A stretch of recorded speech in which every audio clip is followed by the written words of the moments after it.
Congratulations to all the American people, you have a new president.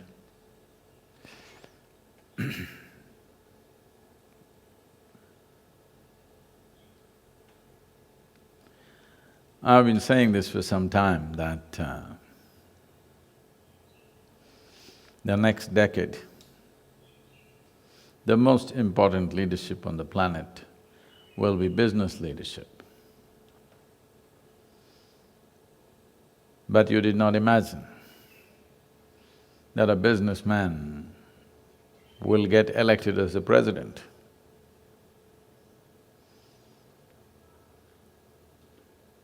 The political forces on the planet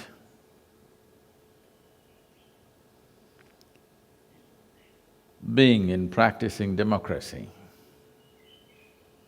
slowly reduce themselves to a certain arithmetic. They learn to work the electoral arithmetic. This keeps happening in India, or has been happening till recently. People are always counting. Before elections, they're making a list of en masse voting. Which are the blocks of people that we can make them feel discriminated, we can make them feel insecure, we can make them feel threatened in some way, so that they will vote not as individuals, but as communities.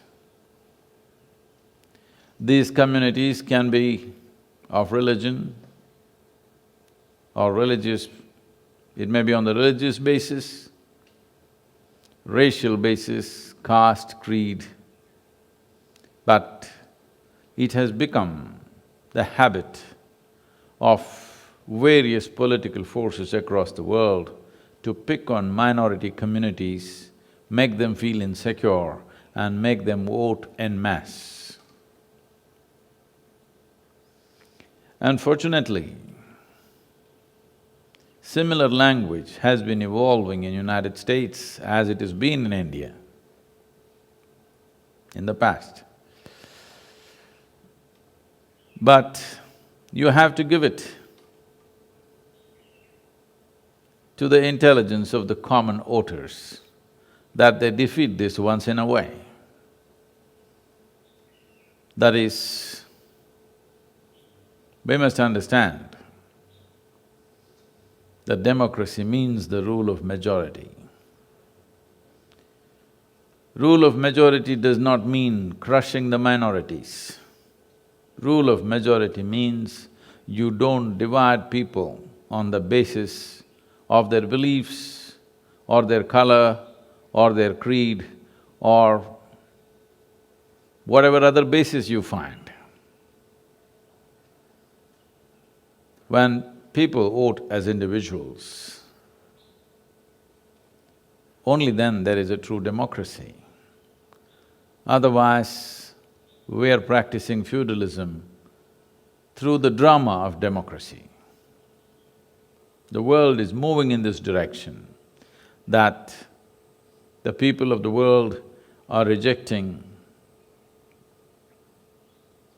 paraphernalia of ideologies which don't work, decorative statements which mean nothing to nobody, high-flung language but not good literature, which doesn't make one's life. The people of the world are rejecting this. I think the previous elections in India, the Brexit and the selection of Donald J. Trump as the President of the United States, all these things are a clear statement in this direction. People are looking for economic well-being. They are not interested in effusive statements of correctness. The world is moving from very fancy nuances to simply practical way of doing things. In this effort, it is important, or in this movement of things that are naturally happening, it is important that certain probity is brought, that individual people who get to the helm of nations must maintain a very high level of integrity. As I've said during my tour in America, during this inner engineering book tour repeatedly, unfortunately for a whole lot of people around the world, for a whole lot of people, not just in Middle East, for a lot of people, America means source of war. I think it's time America as a nation changes this image and creates an image that America means wealth, America means well-being, America means an ideal way of living. Above all, America means help to everybody, because if you don't teach everybody around the world how to generate wealth, we will not live in a wealthy world. Why is it important to live in a wealthy world? It is just that if you alone become wealthy, naturally people will keep sniping at you. Those who have nothing to lose and on the street will naturally throw stones at people who are living in expensive glass homes. It's best that your neighbor also has a good home. It's very important. If you generate wealth across the world, this is also an insurance that you will live well, everybody will live well. Otherwise, the way technology is evolving, just a small nation with certain capabilities can derail the process of administration, businesses, banks, everything with a certain skill. Slowly we're realizing this.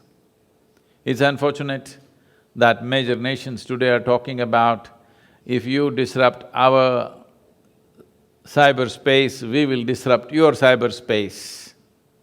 This is not where it should be going.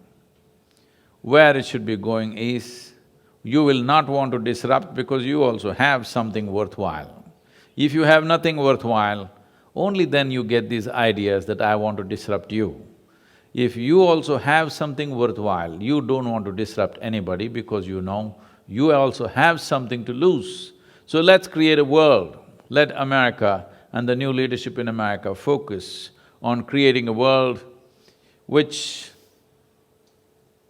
is well.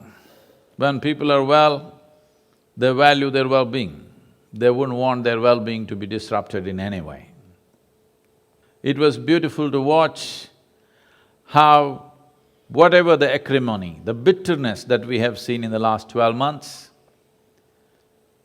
yesterday came to a culmination with utmost graciousness from both sides. However painful or bitter one may be, but being able to conduct themselves with a certain amount of graciousness is most welcome, and it's truly fantastic that both sides behave that way, and this is where democracy matters. That never before in the history of this world, before democracies got established, has it happened that transfer of power happened without blood spilling. Never before it happened. This is the most beautiful aspect of democracy, that doesn't matter. There is a time to fight and there is a time to work together. It needs there's something spiritual about this, I'm saying.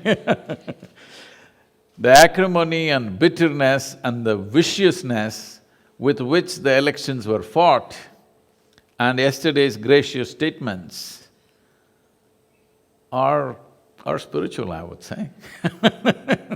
Truly fantastic.